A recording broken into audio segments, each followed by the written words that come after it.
Podcast seguimos informando sobre este proceso electoral del día de hoy, 25 de mayo, y nos acompaña Egle González Lobato. ¿Cómo estás, Egle? Muy bien, con muchísimo gusto de estar aquí. Sí, mira, ¿votaste temprano o ahorita? No, voté a las 3 de la tarde. Ah, bueno, está bien. Mira, ¿y cómo viste en las calles? ¿Por dónde votaste? Yo ¿De aquí de voté en Caracas? Santa Mónica Ajá.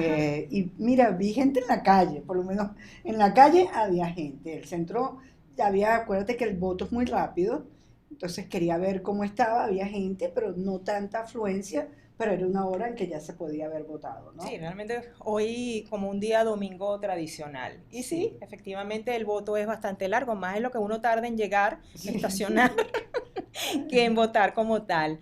Eh, Egle, haciendo como un balance, un análisis también desde tu punto de vista sobre esta corta campaña electoral y el desenlace que vamos a conocer del día de hoy o en altas horas de la noche o mañana, porque son muchísimos cargos a elegir. Entonces quiero conocer tu perspectiva y tomando también como punto la gente que ha decidido no sufragar contra las personas que sí decidieron y que en este momento están votando. Bueno, vamos a empezar por algo. Por donde tú quieras. A ver, yo he insistido mucho en destacar, ¿no? Sobre todo a la ciudadanía, que cuando se conecta con uno, que lo más importante de este proceso electoral parlamentarias y regionales, 25 de mayo, no van a ser tanto los números como si ese liderazgo regional que vamos a ver surgir, Nuevas que caras. tienen, que esperemos pues, que todas esas caras a nivel regional, que esperemos lleven la voz de los problemas de la gente, de lo local, a una agenda nacional, de política nacional. Uh -huh. Dentro de las elecciones, recuerda que esta elección es novedosa en la medida en que hay tanto parlamentarias como gobernadores como Los consejos legisladores. legislativos. Es interesante porque son diferentes ámbitos de la elección, diferentes maneras de elegir a esos cargos de elección popular. Dentro de esas elecciones muy importantes son las parlamentarias. Uh -huh. Las parlamentarias es el debate dentro del poder político, es el centro donde, donde esperemos se exprese una pluralidad más parecida a la sociedad como debe ¿Tú ser. crees que haya más diputados de oposición en esta nueva Asamblea Nacional? Ahorita contamos con 20. ¿Tú crees que ese número se mantenga, aumente o disminuya? Bueno, yo espero que eso aumente, porque fíjate, ahí vamos entonces a entrar con los factores de abstención. Una cosa es el ciudadano tiene el derecho de votar y no votar, ese es su derecho, según la Constitución. Ahora, el liderazgo, la dirigencia política, es la que tiene la responsabilidad de orientar a los ciudadanos en lo que debería ser la conducta política a tomar. Uh -huh. Lo absteniéndose, eh, hay que decirles que en este país, en Venezuela, no hay un sector opositor que sea una mayoría, porque ningún sector por sí solo puede incidir en el equilibrio del Parlamento. Es decir, ningún factor en este momento lo puede hacer. ¿Qué lo podía hacer? La suma de factores de oposición que se hicieran presentes en el acto de votación. Y esa grupo, cuando no tengan una narrativa común, aun cuando pudieran ser diversos factores de oposición, son un factor de oposición que puede generar un muro de contención frente a lo que es el oficialismo. Es pasar si el oficialismo no entiende que para estas elecciones tenían que generarse condiciones competitivas para estos factores de oposición. De manera que los que no están participando y se están absteniendo no van a formar parte de esa nueva oposición institucional, de ese nuevo número que esperemos sea un número que no pone en duda, digamos, el poder, porque el sistema favorece a las mayorías, pero va a ser un número que no se puede decir en estos momentos, pero un número bastante incidente en eso que tiene que ver con una nueva política, una forma de hacer posible el futuro del país a través de acuerdos. En caso de que la participación sea alta, mediana o baja, ¿cómo eso va a incidir en las actuaciones que va a tener la próxima Asamblea Nacional? Sí, bueno, con años anteriores, ¿no? Podríamos ver años anteriores. Las elecciones que no son presidenciales no llaman tanta gente a votar. No Porque llaman la tanto la gente atención, no llama ciertamente. la participación, eso es natural. Hay que recordar que las 2021 regionales formaron parte del Acuerdo de México y del Acuerdo de Barbados, y por eso tuvo un impacto en la opinión pública muchísimo mayor y tuvo más en los medios de comunicación. Sí, fue más mediática la elección. Más mediática. En este caso, digamos, los porcentajes de participación son, digamos, en Venezuela no hay umbral de participación. Quiere decir que con la participación que haya, pues se va a dar, es decir, se van a generar esos cargos a elegir. Ahora, ¿qué sucede? Si era una participación muy baja, ¿qué es una participación baja? Una participación baja puede ser menos del 27%, incluso hasta el 30% con algunas, pero ¿qué es una participación medianamente buena? Una participación entre el 27 y el 37, mucho más realista. Y una participación óptima, bueno, una participación superior al 40%. En todo caso, en una participación que no sea la óptima, pero que vaya un porcentaje que esté entre el 30 y el 37, por decirlo así, va a ser una participación que va a permitir que actores que entran a la Asamblea Nacional se reconozcan y traten de, es una utopía, comprometerse con una manera humanizada de hacer la política, una manera donde la gente sea la agenda política del Parlamento y se atienda a las regiones como algo fundamental. Sí. Recuerdo que el rector del Consejo Nacional Electoral, Conrado Pérez Briceño, decía que para sincerar lo que es la participación en cualquier proceso comicial, se debe hacer un estudio sobre esos electores que no sufragaron, por ejemplo, desde el 2000 en adelante. Entonces, para que esa cifra de abstención-participación sea lo más cercana a la realidad y no se preste a tantas especulaciones. Pero es que mira, aquí hay una realidad, Yesenia, si me permiten. Adelante. O sea, aquí hay una realidad y a mí me parece que este proceso ha sido muy duro, este proceso electoral. Los abstencionistas se han portado de una manera con muy pocas reglas, es decir, todo vale para ellos.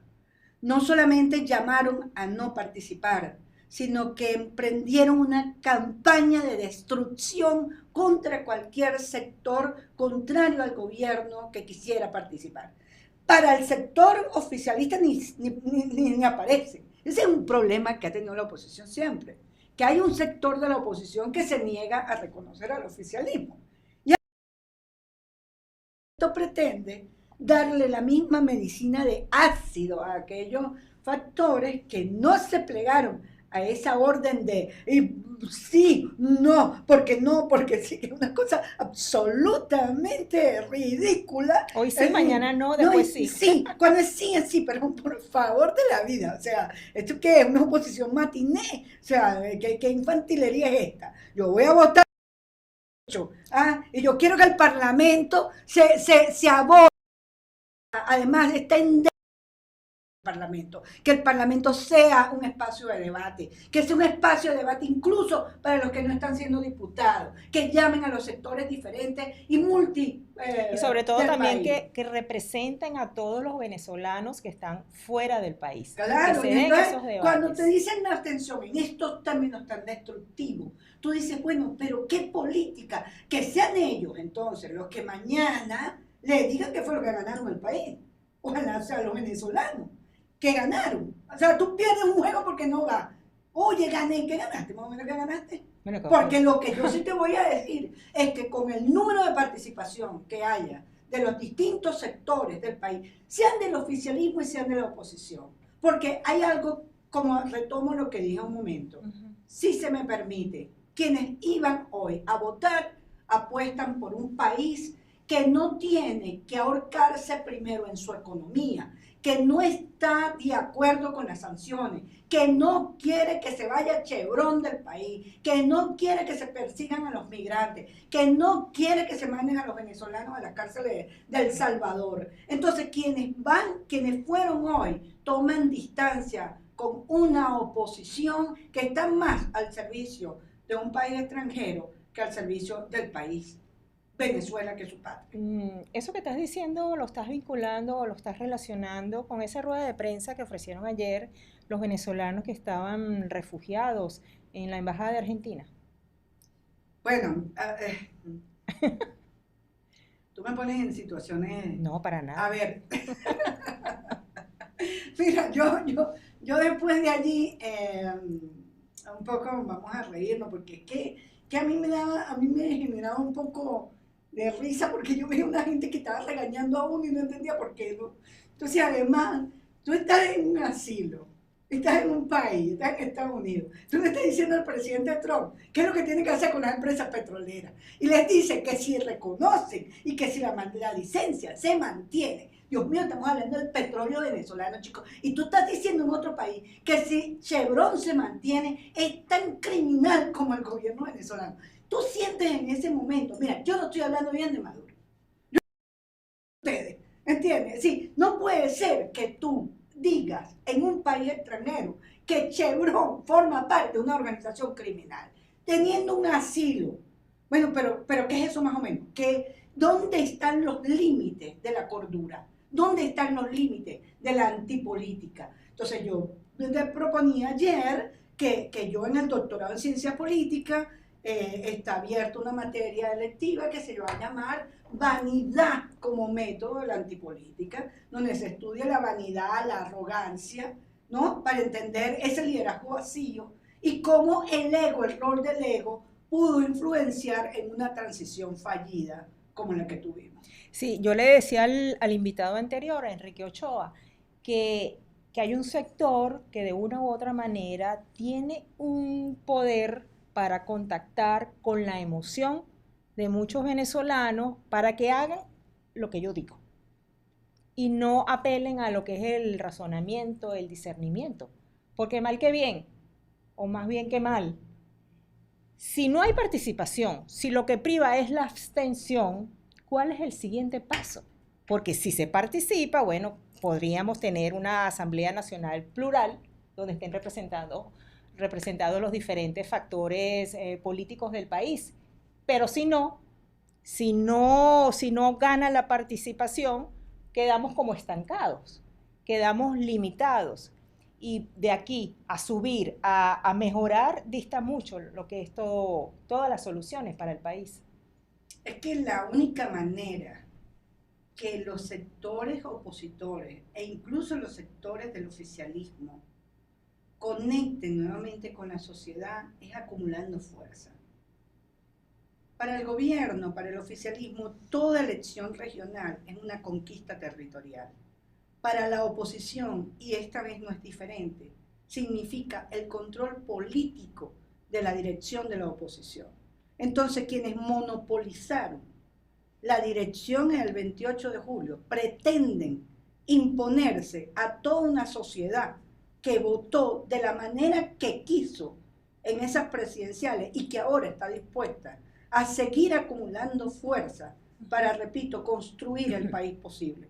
Porque ese país que queremos solo se puede llegar si pasamos por una ruta larga, espinosa, donde tratemos de lograr esos acuerdos. Sí, pero a eso me refería cuando te estaba formulando el planteamiento. Hay un sector que quiere imponerle a la sociedad una determinada conducta, pero es que si hay una cifra de abstención significativa, eso significa que logra su cometido. Es decir, que el razonamiento, que el discernimiento de, no, yo pienso en mi país, no está presente. Eso es lo que a mí bueno, me genera como susto, ¿no? Pero fíjate, la sociedad, la abstención, no es un sentimiento de construcción, es un momento nada más, una fotografía. Es hoy, listo, listo. Porque esos que se abstuvieron son los primeros que en poco tiempo, y aquí sí puedo pronosticar la desafección total a ese liderazgo que llamó a la abstención, porque no va a tener plan, no tiene plan. Los otros, quienes están participando, tienen un plan. ¿Cuál es el plan? Primero, ser una oposición institucional, una oposición plural dentro de las limitaciones que hay porque no están participando todos los sectores, pero va a ser una oposición reconocida por el contrario, y una oposición que va a tener una posición ventajosa en una probable negociación, porque vamos a estar claros en algo. En estos momentos el interlocutor con el gobierno de Nicolás Maduro, ¿quién es? ¿Cuál de las oposiciones es? Me parece que el interlocutor es Estados Unidos. ¿Por qué? Por la presión energética que tiene Estados Unidos, que lo obliga a mirar hacia el petróleo de Venezuela. Y entonces esa interlocución ha sido quitando y cambiando equipo, con Grenell o con Marco Rubio, y Marco Rubio, con todo el respeto que me merece, porque es una autoridad de otro país, pero hasta el límite, porque se ha hecho de una narrativa de venezolanos que le permiten habilitarse con sus agendas políticas. ¿Y tú crees entonces que Marco Rubio y Grenell están manejando el mismo discurso? No, absolutamente, son contrarios, pero se intercambian. O sea, pareciera que le dijeran, dale tú el malo, dale tú el bueno. Pero creo que ahí va a privar, primero Estados Unidos primero, ese eslogan que tienen, que es muy fuerte, porque no puede ser que a Venezuela lo traten como el patio trasero de nada, y nuestros recursos son extraordinariamente importantes. Esperemos entonces que el raciocinio sea, digamos, ilumine a un país como Estados Unidos, que reconozca que Venezuela es un socio, puede ser un socio muy importante dentro del hemisferio. Egle, fíjate, hoy que se van a elegir o se están eligiendo los diputados a la Asamblea Nacional, mañana se van a conocer, son proclamados, se les reconoce, mire, usted ganó. Ajá. Durante varios meses van a pasar donde están en ejercicio unos diputados a la Asamblea Nacional y unos electos que van a tomar posesión el 5 de enero del próximo año. ¿Cómo avisoras tú la gobernabilidad, por llamarla de alguna manera, de dos asambleas? La que está y la electa. Bueno, el primero que ellos están claros en que toman posesión el 5 de enero del 2026. Y luego que siempre hay mecanismos de comunicación, siempre hay mecanismos de trabajos conjuntos entre los que están saliendo y los que están entrando. Yo no le veo mayor inconveniente, porque si algo tenían en común, sean del oficialismo, sean de la oposición, sea de cualquier otro movimiento, es que tienen valores que los asemejan mucho y que van a estar de acuerdo en llevar a esa asamblea a feliz término. Lo contrario es perder nuevamente una oportunidad para el país. Sí, el debate sobre la reforma constitucional que está pendiente, pero todavía no se conoce el contenido de este proyecto, podría ser un punto o el punto más importante de esta Asamblea Nacional que, bueno, que va de salida, y la otra, bueno, que todavía falta para que arranque en sus funciones. Claro, por supuesto que la reforma constitucional podría ser un punto de inflexión, pero repito, aquí tienen que estar mediando acuerdos entre los diferentes factores contrarios. Están entendiendo que o cooperan o unen esfuerzo o la situación para el país va a ser muy hostil, porque tenemos sectores internacionales muy hostiles a Venezuela, y solo una contención de la ciudadanía venezolana en común, cerrada, digamos, dando la cara, generando con dignidad un respeto por la soberanía y por el país, puede también inspirar el respeto de los demás. Entonces la reforma, yo no quiero ser naif, por supuesto, no que ahora todos se van a entender y todo se va a hacer de maravilla, para nada. Yo pienso que es un camino sumamente espinoso, pero que muy valientemente han asumido tanto el oficialismo como los diferentes factores de oposición.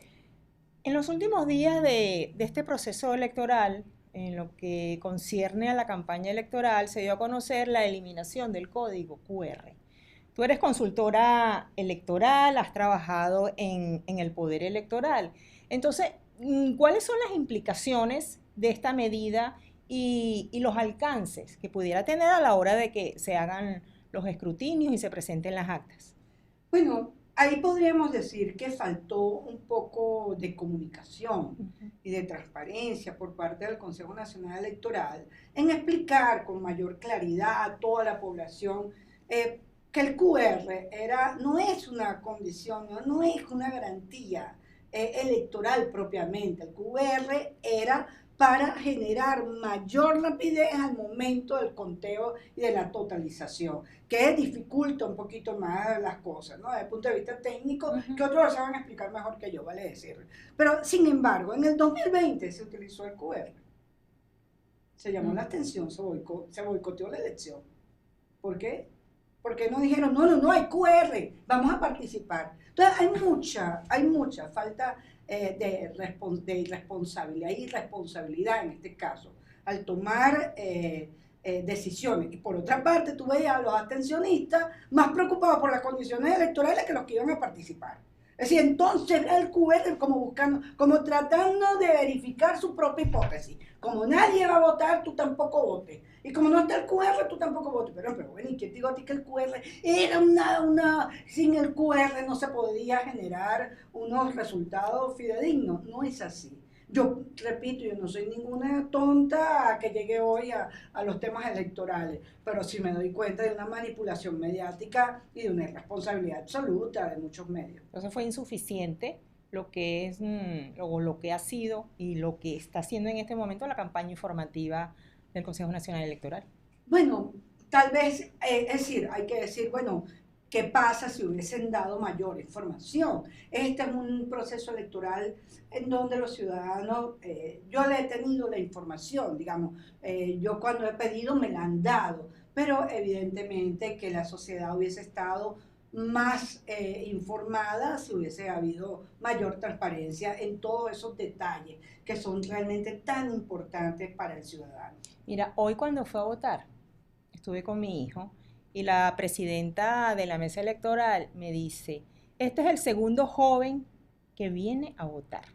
Y eran como las 2 de la tarde, a 1:30 de la tarde. Entonces, fíjate, el papel de la juventud que debe ser protagónica para los próximos años.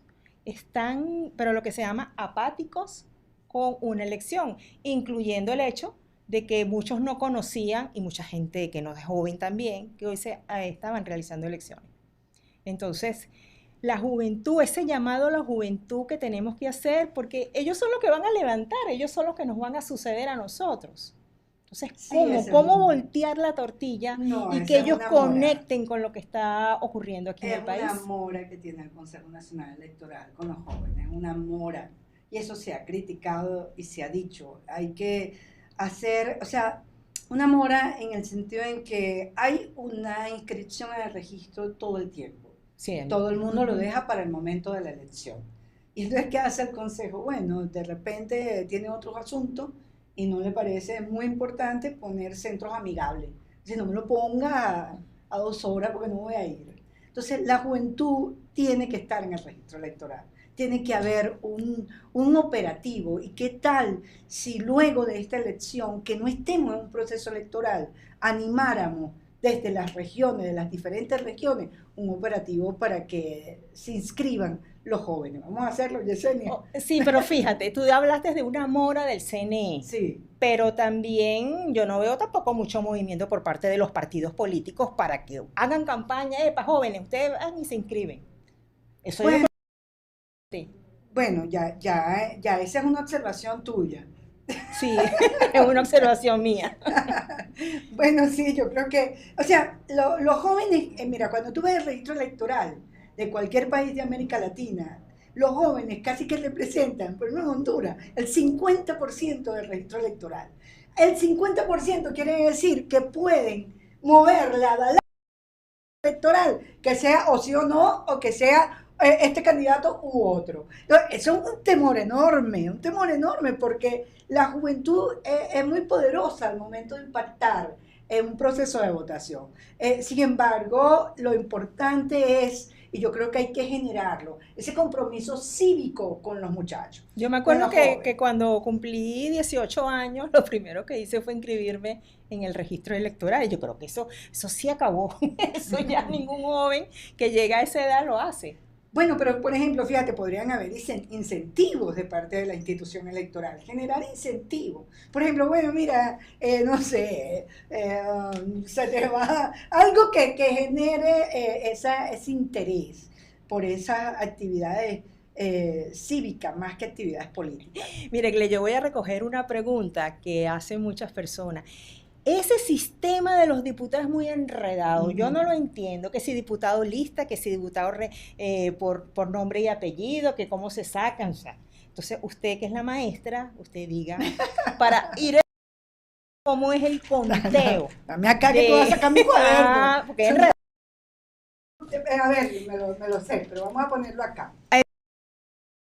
Yo tengo aquí previsto, perdón, que el sistema de votación es paralelo. Ya Entonces, va. Vamos a ir por... Es peor corregir que hacerlo. Ajá. Vamos a hacer una cosa. Primero hay algo. El número de diputados. El número de diputados es 285. 285 en la totalidad del país. Escaño, 285. 285 para la Asamblea Nacional, para el Parlamento. Entonces, de esos 285, 3 son por la representación indígena y no se eligen otros, ¿ok? Entonces, pero no se enrede con eso, vamos a seguir. Hay dos fundamentales, dos métodos. Uno que tiene que ver con el nominal, nombre y apellido, y otro que tiene que ver por lista. Pero no toquemos la lista todavía, veamos el nominal. El nominal puede ser uninominal o plurinominal. No nos vamos a enredar, uno o más de uno.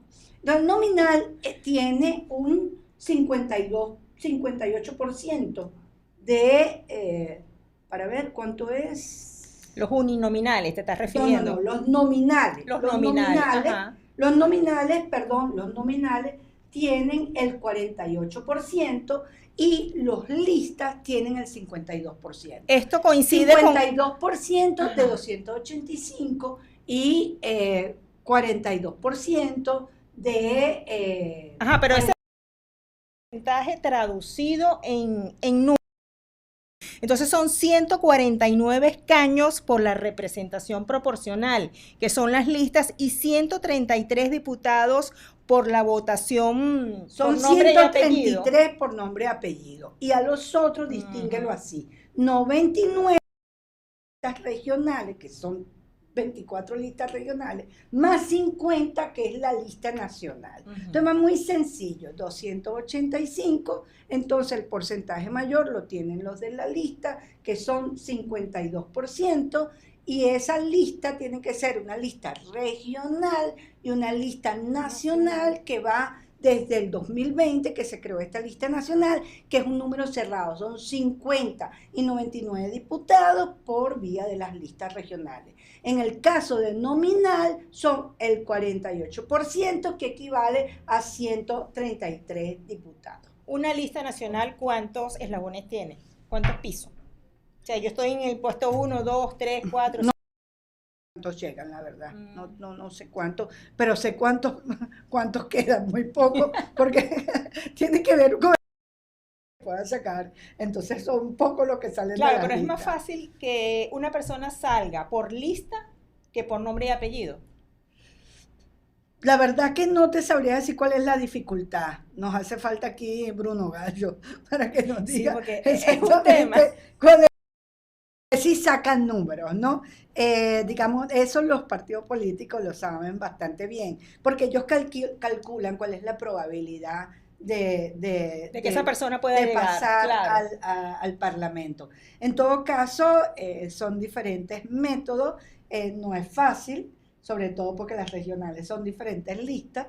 Entonces, bueno, es complicado, pero el Consejo Nacional Electoral es especialista en obtener eso, digamos, sabe manejar, porque eso es automatizar. Claro, evidentemente poniéndolo así, es bastante complicado y a la hora de escrutarlos también, porque significa adjudicarlos a cada circunscripción. Claro, y también habría que decirle acá a los ciudadanos que están conectados que no es lo mismo sacar los nominales que sacarlos de lista regional o sacarlos de los consejos legislativos, es decir, no va a haber la misma rapidez en la totalización de los resultados. Sí, el CNE va a dar esta noche los resultados, bueno, en otras oportunidades lo hizo, de los gobernadores de estado y también de los diputados a la Asamblea Nacional, quedando para las juntas regionales lo que son los consejos legislativos, los diputados de los consejos legislativos. Bueno, no sé si los gobernadores, tenía yo la duda allí. Yo creo que en la elección pasada, en el 21, fue el CNE quien dio entre las cosas que tenía la duda, porque uno de los expertos con los que estuvimos hoy en otro programa había dicho que era la Junta Regional, entonces, y luego el Consejo Nacional Electoral daba lo que era lo que es la Asamblea Nacional. En todo caso, pues tanto las juntas regionales como la Junta Nacional, pues estarán trabajando como en una gran sala virtual en todo el país. Todo lo que queda de este día. Tú trabajaste en la consultoría jurídica del CNE, ¿verdad? Sí. Y si tú estuvieras, por ejemplo, ahorita como rectora, ¿en cuál de las comisiones te gustaría trabajar? ¿En la Junta Nacional Electoral, en la Comisión de Participación Política y Financiamiento o la Comisión de Registro Civil y Electoral? Ajá, te la dejo allí. Mi tesis doctoral fue registro civil y electoral. Ajá. Y creo que no me dedicaría a eso. ¿Por qué? Pues muy complicado, muy complicado, muy complicado. Eso fue algo extraordinario en la Constitución de 1999. Yo creo que me gustaría la Junta Nacional Electoral, me parece que el proceso, o sea, la logística, cómo funcionan las regiones, cómo se puede optimizar aún más. ¿Se puede optimizar? Siempre se puede optimizar. Todo lo que sea automatizado siempre se puede optimizar. Sin embargo, Venezuela cuenta con un sistema electoral bastante importante, ¿no? Reconocido. Pero es el mejor del mundo. No lo sé. Tal vez lo que sí se puede mejorar y lo que sí hay que trabajar es en estos sistemas de adjudicación. Es decir, ¿cuál sistema de adjudicación es el mejor? ¿Cuál es el de ahorita?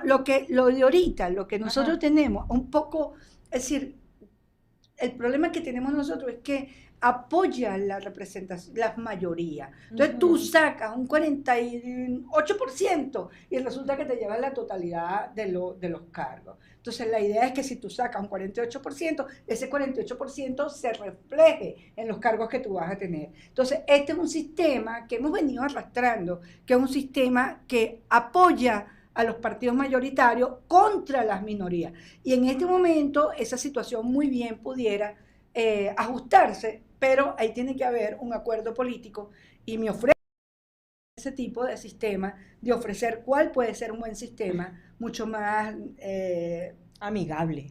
Y una garantía de la igualdad al momento de la competición. Bueno, ya sabes, ya pusiste tu nombre a la orden para que... Siempre apoyo. Yo lo sé, pero yo pensé que tú te ibas a lanzar como candidata. Pues fíjate, yo creo que desde este lado sigo haciendo mi trabajo con absoluta independencia.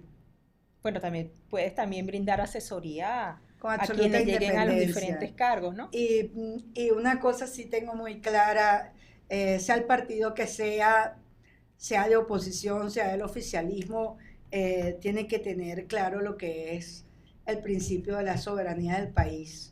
Sí. El país no se entrega y eso es muy importante en estas elecciones.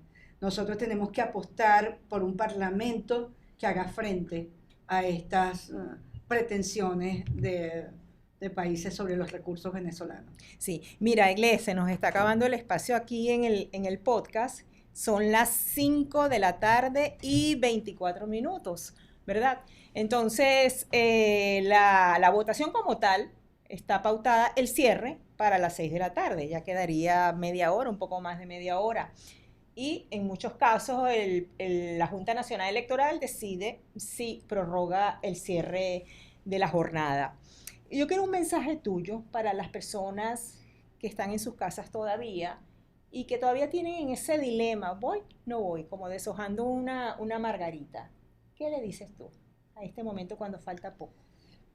Mira, yo hubiese querido que participara, que votara, pero si no lo hizo por las razones que sea, eh, piense que mañana eh, tenemos que trabajar por un país posible, por el futuro de las nuevas generaciones. La abstención, la nada, sin plan no hay respuestas políticas y tenemos que apostar por una solución política y pacífica del país. Solo el entendimiento, el reconocimiento, el reencuentro de los ciudadanos puede llevarnos al país a una convivencia política probable. Yo lo dejaría hasta ahí. Mira, pero Igle, falta otra cosa. En lo que resta de año podrían celebrarse las elecciones de alcaldes y de concejales. ¿Lo ves viable? Bueno, creo que eso va a quedar ahora, entonces, es decir, más allá que hay un parlamento que está hasta el 4 de enero del 2026, va a ser muy importante este nuevo liderazgo que salga y creo que tiene que ser tomado en cuenta, consultado para, repito, para ese plan país, ese plan o ese mapa del país que tenemos que tener. Pero tú consideras entonces que... No veo, es muy Ajá. probable, o sea, creo que... O eso va a depender de los resultados que se tengan de esta elección. Bueno, muy importante, o sea, realmente esto es como un juego de béisbol, no sabemos hasta el último out, ¿no? Cómo termina quedando esa asamblea y si en esta asamblea hay una hegemonía totalitaria completa del gobierno o aquí hubo una sesión táctica por parte del gobierno que fue aprovechada por factores de oposición importantes. ¿Quién Eso me gana? parece interesante. ¿Quién gana con la participación o pierde? ¿Y quién gana con la abstención o pierde? ¿No? Yo te voy a decir algo, con los números que haya de la participación, es decir, hay que construir. Eso es una acumulación de fuerza. Lo otro, que lo expliquen quienes se abstuvieron y que le den la cara a quienes se abstuvieron. Que le den la cara y respuesta. Nosotros, los que hemos participado y creemos en la participación, con la cifra que esté, vamos a seguir acumulando fuerzas. Porque así se defiende la democracia, de manera activa, en la calle, con el voto. O sea, y no lo que se llama tirar por la borda lo que es un capital político. Bueno, pero es que esa fue la gran paradoja de la oposición. A un año de tener el mayor capital político, llega a unas parlamentarias y unas regionales sin capacidad de incidir en el equilibrio legislativo. Gracias, Igle, por haber estado con nosotros aquí en el podcast Globovisión y darnos toda esa información de los diputados que es muy enredado, ¿no? Bueno, muchísimas gracias, Yesenia. Siempre un gusto hablar contigo, que eres tan aguda. Y a ustedes también gracias y seguiremos aquí en el podcast Globovisión. Despedimos a Igle y le vamos a dar la bienvenida a los siguientes invitados. Recuerden por podcast, ya me enredé, por podcast Globovisión, nuestro canal.